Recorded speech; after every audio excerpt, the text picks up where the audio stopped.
David Horowitz is the founder of the online news magazine FrontPageMag.com, president of the David Horowitz Freedom Center. He's also a New York Times best-selling author. His newest book is Progressive Racism. It is volume 6 in the Black Book of the American Left series, and we'll talk about that in a while. David, welcome back. Hey, Larry. You recently stirred up some controversy by branding the Weekly Standard editor Bill Kristol a renegade Jew for his opposition to Donald Trump. What does his being a renegade Jew have to do with opposition to Trump? Well, I called him a Republican spoiler and a renegade Jew. Look, we live in a democracy. When the people have voted, the idea you accept their verdict. The people who have opposed Trump call themselves constitutional conservatives, but the Constitution begins, we the people, that the people are sovereign. So I never objected to people who opposed Trump. I didn't particularly take sides in the primaries. But once the primaries were decided and Trump got the most votes of a Republican ever got in a primary, and Kristol comes out with a third-party move, can have only one effect, which is to split the Republican vote and elect Hillary. And in my view, Obama and Hillary have betrayed this country and the Jews by giving nuclear weapons to a Hitlerite regime in Tehran that says openly they want to exterminate the Jews of Israel. We gave them weapons? Yeah, the Iran deal basically legitimized their quest for nuclear weapons. Give them $150 billion.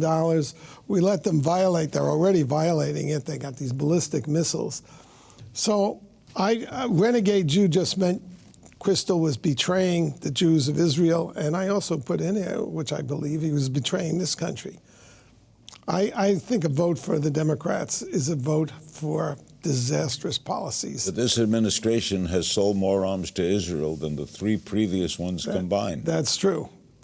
Well, doesn't Israel? How do they be as you know, probably better than I do because you've probably been there. Israel's a tiny country. How many nuclear bombs can it take from Iran? Not that many. All right, but so what do you make, though? If you're a Republican or a Democrat and you don't like the person they've nominated, shouldn't you put your country before your party? If you really don't like Well, if he wants to vote for Hillary, let him vote for Hillary. But let's not pretend that you're going to find a candidate who's going to win 3 states. It's going to be thrown into the House of Representatives. The Republicans are going to win back the House. I mean, this is... How about George Will's idea? It says vote for Hillary, let her be a 4-year failed president, and then the Republicans come back to power, but he can't vote for Trump. You know, when Obama was reelected, my first thought was, a lot of people are going to be dead because of this election. And it turns out there are 200,000 Christians slaughtered, 200,000 Syrians slaughtered on Obama's watch, 20 million refugees created. These American presidency has consequences. So I don't buy that complacency. How many Americans were lost under the George Bush presidency? No. I mean, losses are... They happen all the time, David. If you go to war, you get lost. But this was a slaughter because we created a vacuum. We had a base in Iraq. We had 20,000 troops there. We could have snuffed ISIS at the start. I mean, I don't want to go into the Iraq war. I supported the Iraq war. I still support it. It was badly managed, and the Democrats sabotaged it. But Hillary supported it, and Trump did not. Yeah, and that was actually a decent thing she did. Okay. Are you a supporter of Trump? Yeah. All right. Do you have any doubts, and Donald's an old friend of mine, any doubts on when he says things and then does I will not raise money from anyone else? Now he's fundraising. I knew a lot of his promises he can't keep. He can't. Well, doesn't that disappoint you? Here's what I think about the Donald, and I've never met him.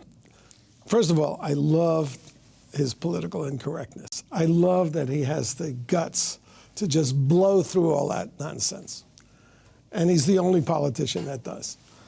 But secondly, you can count on, he has a massive ego. They all do, but his is especially big. Trump Towers, Trump Airlines, Trump this, Trump that. So mentally, he's putting Trump on the White House. And I believe there are promises he's made that he's got to keep. Whether he builds a wall from one end of the country to the other, but he's got to secure the borders. He's got to dismantle Obamacare. He's got to rebuild the military. He's got to take care of the vets. And I think he'll do it just for his own legacy. I mean, you know, there are things he won't do. There are things that'll disappoint me, but he's so much better than Hillary or and you favor him talking to North Korea? It's okay to... He talks off the top of his head. I mean, let him... No, but that could be dangerous. And you're president, you don't talk... I think that's right. I think that's right. But I think once they get into the presidency, they're surrounded by all kinds of people who are telling them that's ridiculous. Were you once on the left? My parents were communists. I marched in a May Day parade, a communist May Day parade in 1948. I was one of the founders of the New Left. I edited the largest magazine of the left, Ramparts. I raised a lot of money. Ramparts, yeah. Yeah, I raised a lot of money for the Black Panther Party to buy a school. What changed you? Well, they murdered the woman that I got to do the bookkeeping of the school. And then what happened in the Vietnam War in this happened in December '74. This woman disappeared.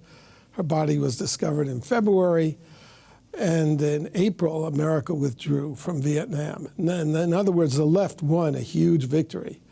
Caused America's... But you were of the left. Yes, we caused America's withdrawal, and the communists proceeded to slaughter 2.5 million Indo-Chinese peasants in Cambodia and in Vietnam.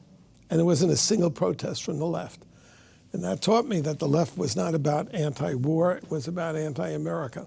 Bernie Sanders, you don't like him, I guess. He's a communist. He's a lifelong communist. He honeymooned in the Soviet Union. Denmark isn't his model. It's Cuba and Venezuela. I mean, I know this in my bones because I was there with them all. If you discover that, if you realize that you're a part of a movement like communism, which is so evil, the first thing you do when you change your views is you want to warn other people. Obama hasn't done. Obama is still in his heart a communist. He's a smart one. Harvard graduate. Harvard. Led the law review. Well, yeah. Okay, I don't think he would agree with you. No, he wouldn't. You call him an American traitor. Yes. That's a tough statement. Well, but I said, if Franklin Roosevelt gave nuclear weapons to Hitler, what would we call him? But he didn't give nuclear weapons to Iran. But he has, of course. What? He delivered. There were sanctions around him. The idea was to bring that regime down. When the people went out in the streets, there were lots of good Iranians, and they demonstrated against the regime. He did nothing, didn't lift a finger to help them. So you think President Obama? And that's because he was starting these negotiations from the beginning. And and it's the whole administration. John Kerry, who started his career betraying his comrades in arms in Vietnam and lying that they had committed atrocities. What about the right wing bothers you? Their bigotry. Their what? Bigotry. I think this bathroom law in North Carolina is idiotic. Unless you station a policeman in every bathroom to look at people's genitals and compare it to their birth certificates, how can you enforce this stupid law? The problem, David, don't you think when you label someone like Obama a traitor, you could lead people like Donald Trump's former butler to say that he should be killed? If he's a traitor. I know, look, there are lunatics all over the place. But the left is out there inciting murder of policemen. And in massive numbers. How do they incite murder of policemen? If a cop, pigs in a blanket, fry them like bacon. What do we want? Dead cops. When do we want them now? That's accusing innocent police officers defending their lives of murder, as happened in Ferguson. To talk about the civil rights movement has become a roving lynch mob. If a cop shoots an unarmed person, black or white, that cop is wrong. If he shoots him in the back, if he shoots him with his hands up, but not if he shoots him when after he's tried to wrestle his weapon from him, as Michael Brown, this thug in Ferguson, did. tried to wrestle his weapon away and then was charging him and then gets 6 warning shots and keeps charging, kill him. Of course. It's your life versus his. But this officer's life has been ruined by the racist left. You said that Obama would never be president if he weren't black. He wouldn't be dog catcher if he weren't black. Wait a minute, but he had no, I mean, come on. What's the black population in America, 11%? Yeah, but whites aren't racist. There There are white racists and there are black racists. Let me clarify that. But this country is the most tolerant country in the universe. Here, I'll give you one statistic. In 1958, only 4% of Americans approved of interracial marriage between blacks and whites, which is the index of how assimilated a group is. Today, the figure is 87%. A white racist couldn't survive in public life. I mean, David Duke, who follows him? You think he can hold a march in Washington like Farrakhan and get 1 million people or 10,000 people even following him? No. But that's an advancement, don't you think? It's tremendous. It's the greatest social revolution probably in the history of mankind. And it's taken place in the last 50 years. Do you think Hillary would be serious if she weren't a woman? Or Bill Clinton's wife. Or Bill Clinton's wife. Wouldn't you call the Bill Clinton presidency a success? I think that Clinton was not an ideologue the way these people are. He certainly isn't. And he ran domestically a pretty good economy, helped by having a Republican Congress. You know, my only complaint about him is the way he treated the White House and just his vulgarity and his abuse of women. But that's true of a lot of Democratic politicians. What do you mean by progressive racism? Well, it's the racism of the left. The Democratic Party is the party of racism. Why do I say that? Well, aside from the fact that they put all these racial categories into our life, which were supposed to be expunged by the Civil Rights Acts, so now race is a factor in hiring people and getting into college. The Democrats control every major inner city of any size in America. All the killing fields, Chicago, St. Louis, Baltimore, Detroit, Washington, D.C., and they control them 100%. There are no Republicans on those city councils. And the mayors are all Democratic. And they've controlled them for 50 to 100 years. Everything that's wrong with the inner cities of America, Democrats and progressives are responsible for, including the schools that don't teach these kids year in and year out, where they've got the kids trapped because they oppose the voucher programs. 100% controlled by Democrats. If those were Republicans, the Democrats would be screaming racist. This What is do you racism. mean by control? What, control them how? They control all the authorities, whatever the authorities are in the inner cities. Blacks used to be Republican. That's right. Where did the party lose them? They lost them with a famous phone call that John Kennedy made to Martin Luther King in jail. That's how they lost them. And that's what drew blacks to the Democratic Party. Well, they also passed the first major civil rights law under Lyndon Johnson. Did you disagree with that law? No, but that was, I believe the Civil Rights Acts were supported by more Republicans than by Democrats. I believe the Well, because the Democrats of the South voted against it. Yes. Well, And Johnson got... party of slavery, party of segregation, party of the inner city But plantation. that isn't the case anymore. They threw that away, and then Lyndon Johnson I know, but lost the South forever. Who's the president's chief advisor on race? Mr. Sharpton, a racial arsonist, a convicted liar who never paid the fines he was supposed to pay, a tax evader, and a lynch mob leader. That's who Sharpton is. Why is he the chief counsel on race relations? Why has he been in the White House 80 to 100 times? It's because in his heart, Obama is a racist too. Obama too. And I will give you the quote that shows it. Obama has said racism is in America's DNA. That's genetic, passed on to generations. In fact, the opposite is true. Slavery existed in Africa for 1,000 years before a white person ever set foot there. For 3,000 years, there was slavery in all societies at some time or another.